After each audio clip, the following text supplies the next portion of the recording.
40 feet down, 2.5. Picking up some dust. We will forever remember those ghostly images. A man poised just for a moment on the last rung of a new frontier. On Earth, Neil Armstrong was known as a man of very few words. But up there, he found just the right ones. It's one small step for man, one giant leap for mankind. It was a kind of a simple correlation of thoughts. For the rest of his life, Armstrong remained ever humble. In a 2005 interview with the late Ed Bradley for 60 Minutes, Armstrong described the moon the way some of us would describe a good restaurant. It's an interesting place to be. I recommend it.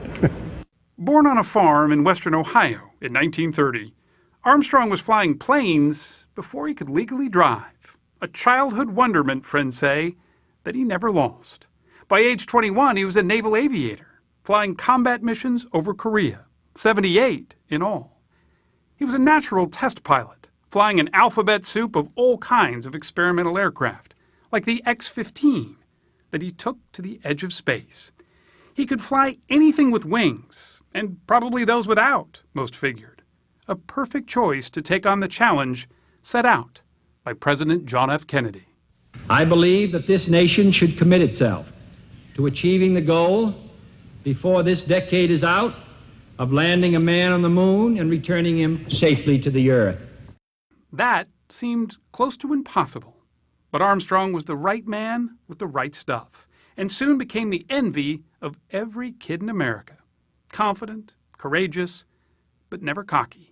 He flew his first space mission aboard Gemini 8 in 1966, and if space was going to test his mettle, it found Armstrong had nerves of steel.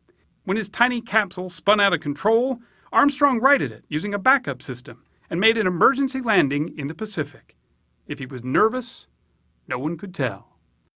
Preparing for the lunar landing was even more complicated. No one had flown anything like the training modules, perfect for Armstrong. But this one pitched and rolled and dropped. Roger, you gotta go for takeoff. Got one. He was forced to eject less than 200 feet from the ground.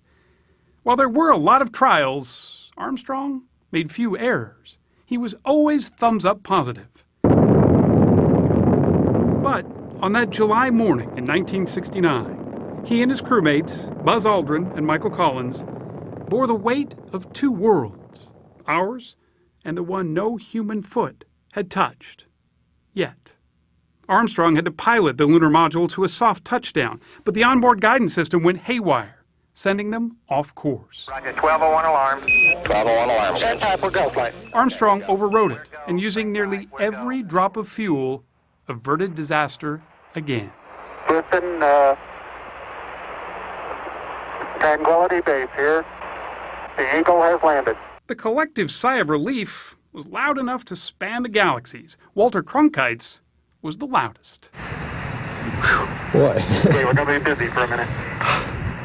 Armstrong was the kind of hero that outmatched the word.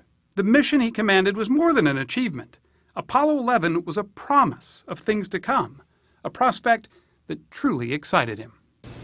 We do have and will continue to have an unquenchable curiosity to understand our solar system. But he wasn't cut out for celebrity. He was a reluctant hero to the end, a man who just thought he was doing his job.